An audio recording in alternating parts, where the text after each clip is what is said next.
السلام علیکم ورحمۃ اللہ وبرکاتہ۔ عزیز دوستو، آج آپ حضرات کی خدمت میں ایک نہایت ہی قابل غور درس عبرت اور قدرت خداوندی کی بے نیازی کا ایک سچا واقعہ بشکل ویڈیو میں سنانا چاہتا ہوں۔ بغور سماعت فرمائیں اور قہر خداوندی سے ڈرتے رہیں۔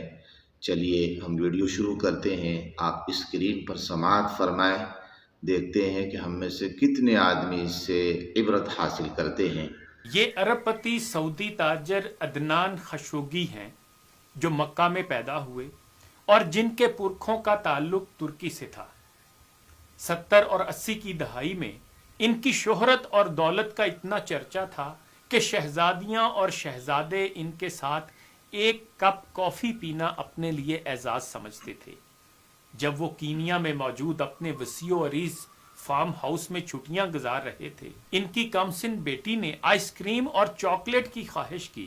انہوں نے اپنا ایک جہاز 747 بما عملہ پیرس بھیجا، جہاں سے آئس کریم خریدنے کے بعد جنیوا سے چاکلیٹ لے کر اسی دن جہاز واپس کینیا پہنچا۔ اس کے ایک دن کا خرچہ $1 ملین تھا۔ London, Paris, new York, Sydney سمیت دنیا کے 12 مہنگے ترین شہروں میں اس کے لگژری محلات تھے۔ انہیں عربی نسل کے گھوڑوں کا شوق تھا۔ دنیا کے کئی ممالک میں ان کے خاص استبل تھے۔ اس کی دی ہوئی طلاق آج تک دنیا کی مہنگی ترین طلاق سمجھی جاتی ہے، جب اس نے $875 ملین اپنی امریکی بیوی کے منہ پر مارے اور اسے طلاق دے دی۔ اس کی ملکیت میں جو یاٹ یعنی کشتی تھی، وہ اپنے دور کی سب سے بڑی یاٹ تھی، جو اس وقت بادشاہوں کو بھی نصیب نہ تھی۔ اس یاٹ میں 4 ہیلی کاپٹر ہر وقت تیار رہتے، جبکہ اس میں 610 افراد پر مشتمل خدام اور عملہ تھا۔ وہ یاٹ بعد میں ان سے برونائی کے سلطان نے خریدی، ان سے ہوتے ہوئے ڈونلڈ ٹرمپ تک پہنچی۔ ٹرمپ نے یہ یاٹ $29 ملین میں خریدی۔ ان کی اس یاٹ پر جیمز بانڈ سیریز کی فلموں سمیت کئی مشہور ہالی ووڈ فلمیں شوٹ کی گئیں۔ فردوس جمال صاحب نے لکھا ہے کہ اس نے اپنی 50ویں سالگرہ پر اسپین کے ساحل پر دنیا کی مہنگی ترین پارٹی دی، جس میں دنیا کی 400 معروف شخصیات نے 5 دن تک خوب مستی کی۔ اس نے امریکی سفیر رچرڈ نکسن کی بیٹی کی ایک مسکراہٹ پر 60,000 پاؤنڈ مالیت کا طلائی ہار قربان کر دیا۔ یہ اسلحے کا بہت بڑا سوداگر تھا اور ملکوں کے درمیان وہ اسلحے کی ڈیل اور معاہدے کراتا تھا۔ سعودی عرب اور برطانیہ کے درمیان انہوں نے $20 ارب کے معاہدے کرائے۔ شراب اور شباب ان کی کمزوری تھی۔ 4 جائز اور 8 ناجائز بیگمات ان کے عقد میں تھیں۔ یتیموں پر دست شفقت رکھنا، بیواؤں کا خیال، مسکینوں کی مدد، سیلاب اور زلزلوں میں انسانی ہمدردی کے تحت فلاحی کام، ان سب سے اسے سخت الرجی تھی۔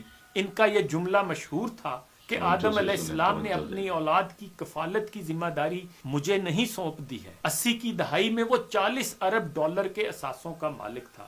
فردوس جمال لکھتے ہیں کہ پھر آہستہ آہستہ اللہ تعالیٰ نے اس کی رسی کھینچ لی۔ اب تنزل اور انحطاط کی طرف اس کا سفر شروع ہوا۔ اربوں ڈالر کی مالیت کے ان کے ہیرے سمندر میں ڈوب گئے۔ کاروبار میں خسارے پہ خسارہ شروع ہوا، قرضے پہ قرضہ چڑھا، سب اثاثے فروخت کر ڈالے۔ ان کے دوست احباب، ان کے چاہنے والوں نے ان سے نظریں پھیر لیں۔ یہ ایک لمبی مدت گمنامی کے پاتال میں چلا گیا۔ کسی کو خبر نہ تھی کہ کہاں ہے۔ پھر ایک دن یہ لندن میں کسی سعودی تاجر کو ملا۔ ان کی حالت غیر ہو چکی تھی۔ اس تاجر سے کہا، وطن واپس جانا چاہتا ہوں لیکن کرایہ نہیں۔ اس سعودی تاجر نے اکانومی کلاس کا ٹکٹ خرید کر اسے دیا اور یہ جملہ کہا، اے عدنان، اللہ تعالیٰ نے فقیروں اور غریبوں پر مال خرچ کرنے اور صدقہ کرنے کا حکم دیا ہے، یہ ٹکٹ بھی صدقہ ہے۔ اپنے دور کا یہ کھرب پتی شخص صدقے کی ٹکٹ پر عام مسافروں کے ساتھ جہاز میں بیٹھ کر جدہ پہنچ گیا۔ اس کا والد شاہی طبیب تھا۔ یہ شخص ترکی میں قتل ہونے والے صحافی جمال خشوگی کا چچا تھا۔ 2017 میں اس کا انتقال ہوا۔ جمال صاحب لکھتے ہیں کہ میں نے جب اس شخص کی زندگی کا مطالعہ کیا، یقین کیجئے میں ہل کر رہ گیا۔ اللہ تعالیٰ کے انصاف پر میرا ایمان مزید پختہ ہو گیا۔ یاد رکھیں، آپ جتنے بھی طاقتور ہیں، آپ جتنے بھی ثروت مند ہیں، اللہ تعالیٰ کے آگے بہت کمزور ہیں. اپنی دولت اور طاقت کو کبھی بغاوت کے لیے استعمال نہ کرنا. اللہ تعالیٰ کی اللہ پکڑ رحم بڑی فرمائے. سخت ہے. رسول اللہ صلی اللہ علیہ وآلہ وسلم زوال اللہ نعمت سے جزاک ہمیشہ اللہ تعالیٰ کی پناہ مانگتے تھے. اللہم انی اعوذ بک من زوال نعمتک. خدا ہمیں تکبر اور گمراہی سے بچائے. انہی گزارشات کے ساتھ اجازت چاہوں گا. اپنا خیال رکھیے گا.